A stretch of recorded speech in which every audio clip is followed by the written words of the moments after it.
and Huge. yeah. Because the Feldmans, they're Philly based. Like that's a home game for them, man. So everybody came out. And then of course they put in their on their main event, they put Eddie Alvarez, Yeah. who's also a Philly guy. Unfortunately, he lost, but that's the way it goes with bare knuckle. Oh, Stevens is dangerous. He's always been Oh, dangerous. In the UFC, he was super dangerous. I feel like Jeremy Stevens is one of the more underrated uh, Yeah. featherweight lightweights that was ever on the roster for the UFC. I think Jeremy Stevens is a guy that not many people were too excited to get matched up against because that guy is a killer. Yeah, he could knock out anybody. Anybody, anybody. I think Connor was smart all those years ago at that press conference Yeah.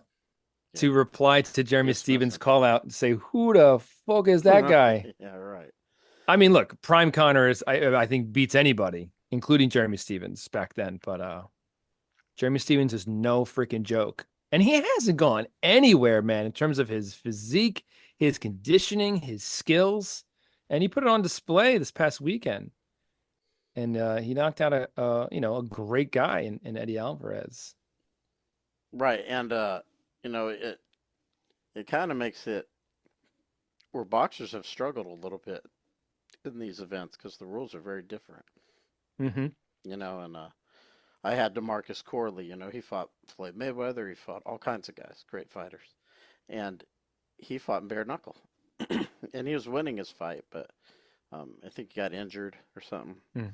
And but he was saying, no, it's way different. Oh, Like you said, it's so different. not We surprising start at right in the all. middle, and they tell you to Mm-hmm. start fighting, and the rounds are short. He said it's just totally different vibe, and you know, Everyone's getting all cut up. Everything, like any punch will cut you up bad and or yeah, knock you out. And yeah, the sport of bare knuckle boxing is nothing if it's not exciting. I mean, it is. It's you can't blink. You cannot blink watching bare knuckle.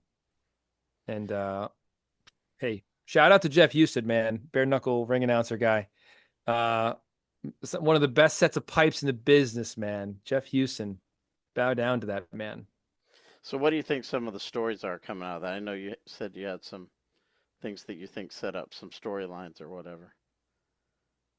I'm glad that Jeremy Stevens, it seems like with this win on this platform in a main event at a packed house in Philly for bare knuckle mania, it seems like he's finally getting his flowers, as the kids say. Hmm. I mean, kind of similar, very similar to a Mike Perry. Hmm. I think Jeremy Stevens, when I heard that he's signing with bare knuckle, I was like, oh my God, this is like, he was made for this.